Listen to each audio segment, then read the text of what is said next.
I was preparing myself for many things after I had a baby, so bleeding for 6 weeks, the potential to have postnatal depression, hoping that I wouldn't, but the potential. And everyone kind of scares you into thinking that the newborn stage is just like the trenches. That's the word they use.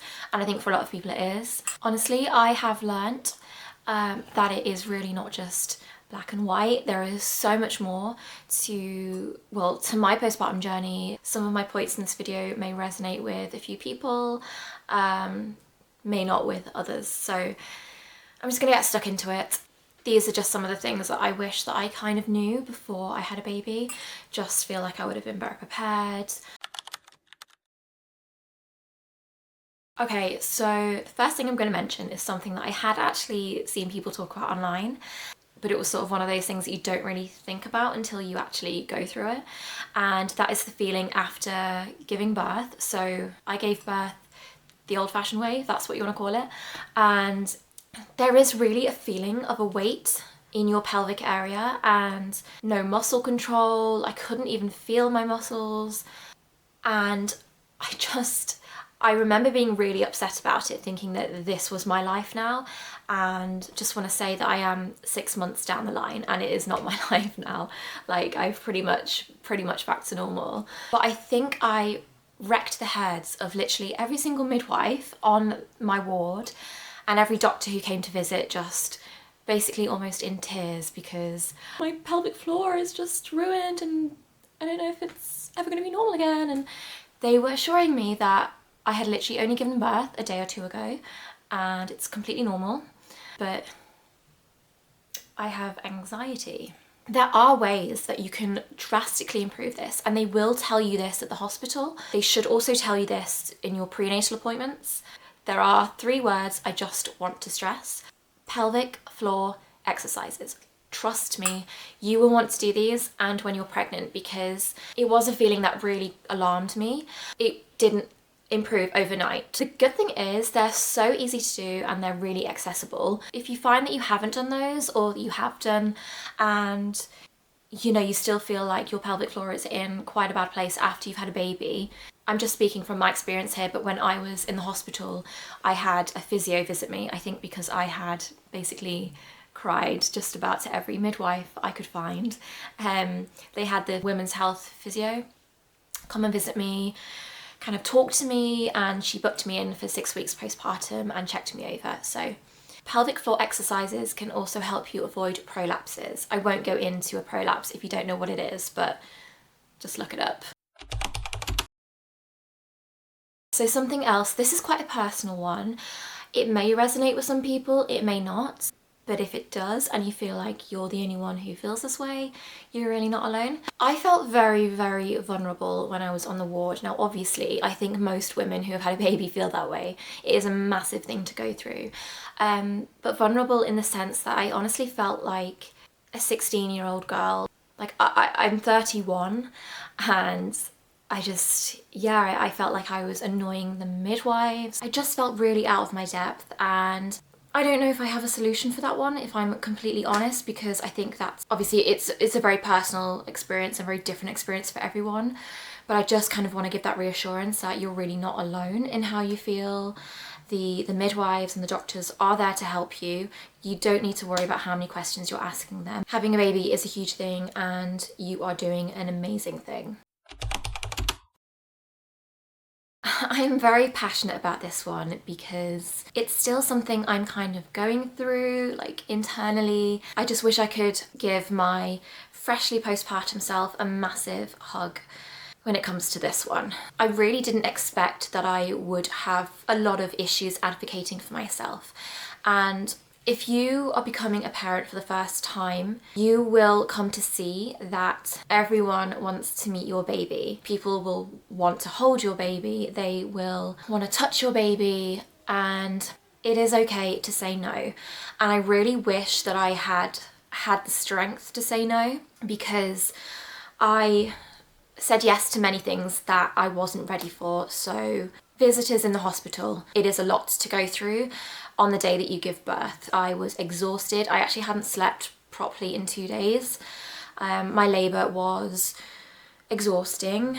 as was giving birth. And I was spent. I had no energy. On that first day, I even barely held my baby because I just was sleeping so much and just in this state of deliriousness. I said yes to visitors because I wanted my mum there and I felt guilty about saying no to others. And I just want to say how important it is that if you are giving birth, this is about you and your baby. It is about nobody else.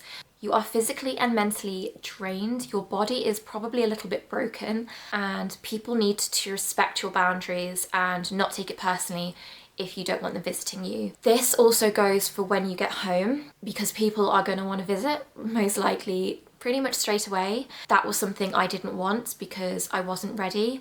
Unfortunately, we weren't in our own house at that point, so that was kind of out of my control. I just want to say that it is really okay to say no.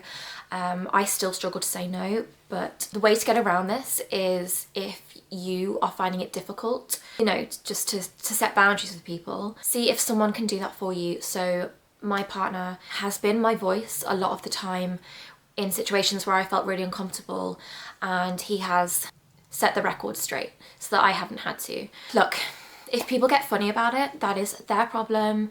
It's not unreasonable, it's your baby, and just... I'm starting to get slightly comfortable with a very select minority of people holding my baby or watching her for a little bit. When I say that, it's probably about 2 people, including my partner.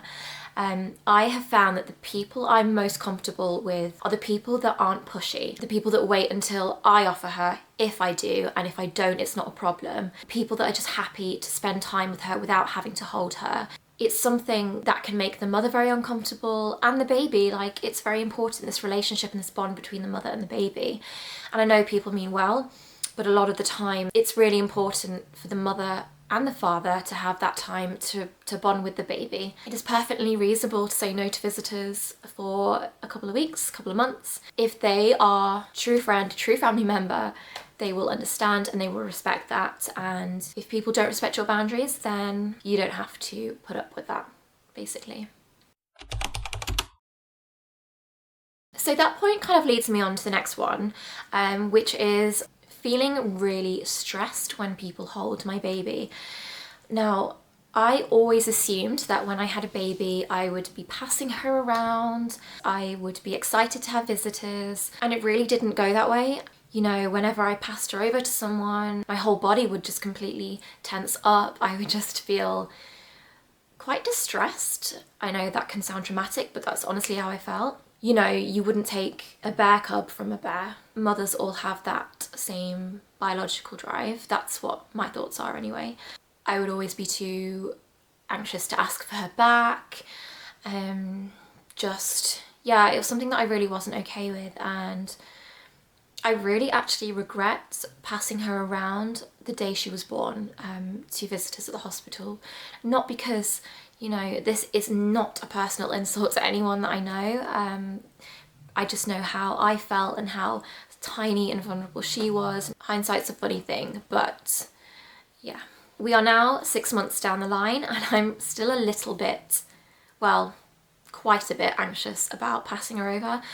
Not as much because she's not a newborn anymore, but I think I just get really, really worried that people are going to forget that they're not meant to kiss her, that they're going to press her face into hers, you know, that they're going to cough in front of her and not cover their mouths. There's just so much that I stress about, and yes, I have anxiety, and yes, I have also been diagnosed with postnatal anxiety, but I also think that the line is a little blurred there because perhaps the way I'm feeling is amplified because of that. But the foundations of it, I think, are just respecting the space of the baby, respecting the space of the mum. So don't feel pressure to hand your baby over. They're not a hot potato to be passed around. And even if you don't want to pass your baby over to one person, that's fine. If anyone wants to come over and help, they don't have to help with the baby. They can help with washing up, putting a wash on, making dinner. It really doesn't just have to be, I can hold the baby while you do all of this. No, you are recovering. I breastfeed, so I have found it really helpful if things get too overwhelming for me to just go into another room, give her a bit of a feed. I can take a few moments myself as well.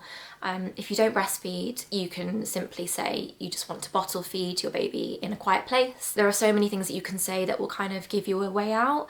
You might find people say, oh, I can feed them for you. And all you have to say is, oh, thank you so much, but that's okay. I'm just gonna take her into the room myself. I find that if my baby has been a little cranky, I find it a lot easier to say no to pass her over to people, because I'm like, oh, she's just a bit not in the best mood right now, so we'll just wait a bit. You know, don't be afraid to exaggerate your reasons a little bit. Don't be afraid to even make something up, even if you don't need to go and feed your baby. Just say that you do. Just if you need that time for yourself, things are getting too overwhelming and you don't feel like you're being given space, that's absolutely fine. This is a weird one. So I actually don't know how many of you are going to relate to this. It's probably just a little weird thing that I had. But this was something I really wasn't expecting, because I really don't like hospitals. I hate anything medical. I hate going to doctor's appointments. I struggled with a lot of the medical side of my pregnancy appointments, blood tests, cervical checks, all of that. But I really I found myself missing all these appointments after I had my baby. So obviously I can only speak for my own maternity care, but I was so well looked after, and I did have to take a few trips to the labour wards just for things I had to get checked out that were fine. They look after you so well that you kind of feel, or I kind of felt that you're just left after you have the baby, and you are in their care for up to 6 weeks after, but you're just kind of like, you have your baby and you're just into the world, you're on your own sort of thing. And I don't know, I really missed being looked after. Obviously my partner looks after me and I can look after myself, you know, I'm independent in that sense, but it's very nice being taken care of. And yeah, I don't know, it's one I can't explain. I've been with the perinatal mental health team as well, while I was pregnant and after giving birth, and they actually see you for 6 months postpartum. And I have my last appointment on Wednesday, so that's gonna feel weird as well. It's a strange feeling. The only kind of advice I can give you on that is that feeling does wear off. It wore off within a couple of weeks for me. But I think you just get so used, especially towards the end of your pregnancy, you just get so used to being closely monitored, just being taken care of.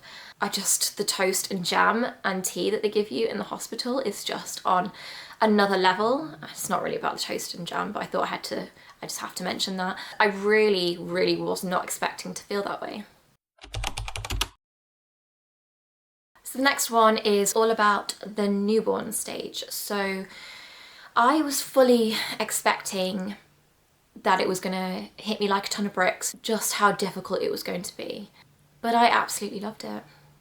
Honestly, I was going through a lot during that phase, just with trying to establish breastfeeding, had quite a lot of issues with that at the start. I had an episiotomy, so the recovery was very difficult for that. It took longer than the 6 weeks. I had a lot of postnatal anxiety that I still have, but it was magnified by 100. And honestly, like the newborn, like the baby part of my postpartum experience was just blissful. I was just obsessed with her, and I still am.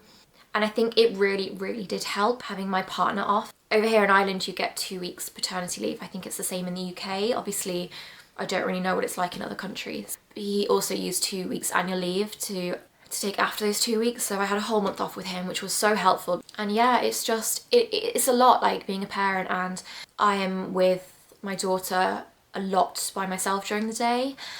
She's 6 months old now, but honestly it takes up your whole day. I don't know how anyone has time to be a full-time content creator who has kids. Like, it is a lot, but with another person there, the weight of the amount of things that you need to do, it just cuts it all in half. And you know, we were able to get to know her together, to bond with her together. When we had people over, he was there to advocate and just make sure that I was comfortable. She slept better than she does now. She's going through a bit of a regression. But you know, he was sharing the night feeds with me. I just have such fond memories of her first, you know, few weeks, few months. I have fond memories of every single day with her, but yeah, I was fully expecting to find it harder than I did, because I had heard people say they miss their old lives. And while obviously it's nice to have some time to yourself to read or to just scroll or whatever it is you want to do, I don't miss my old life. I think my life has been enriched because of her, and because I'm now a mum. Don't get me wrong, it's really difficult some days, and some days I do want to break down and cry because things can get overwhelming, or sometimes I don't have a second for myself in the day and I just get very overstimulated, but not for a second do I have any regrets or any doubts. I just absolutely loved it. I do want to say, if that wasn't your experience, or if it isn't your experience, that is okay. It's not everyone's experience, and you shouldn't feel ashamed by that or guilty. Everyone's journey is different. I've lost quite a lot of confidence since I gave birth, and like getting out of the house and doing things. So I'd only had my driving license for a year when I had my daughter, and I was never the most confident driver. Like, I was fine driving familiar routes, but anything out of my comfort zone or unfamiliar, I would usually avoid. So I was too afraid to drive my daughter when she was a newborn, just because she was so fragile and small, and I just couldn't bring myself to do it. So over time I lost my confidence with driving. Getting out the house, for a long time I could only do it with my partner. I just wouldn't feel confident enough to do it just me and my baby. I have driven her a couple of times, but not just alone with her. It's all just a work in progress, and I see so many mums on TikTok who had their babies around the same time as me, and they are doing day in the lives, taking them to mother and baby groups. There's people that I am friends with who I see on social media doing the same thing. They're at mums clubs, and I haven't been to any of those, and I feel so guilty and really deflated when I see that stuff, and it makes me feel like I'm a terrible mother. This is no blame on anyone else. It's just how I feel. What I'm learning now, as I'm seeing improvements in my confidence, is that it's okay. I think just have patience with yourself. Sometimes these things take time. Not everyone is confident enough to just get straight back out there when they've had a baby. As long as your baby is loved, is fed, has a roof over their head, you're doing a great job.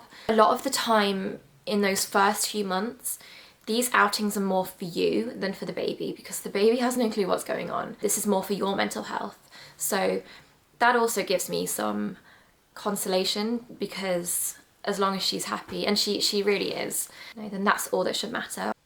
You know, the more that you step out of your comfort zone, the easier it's going to get, and the more you withdraw, the harder it's going to get. Take it at your own time.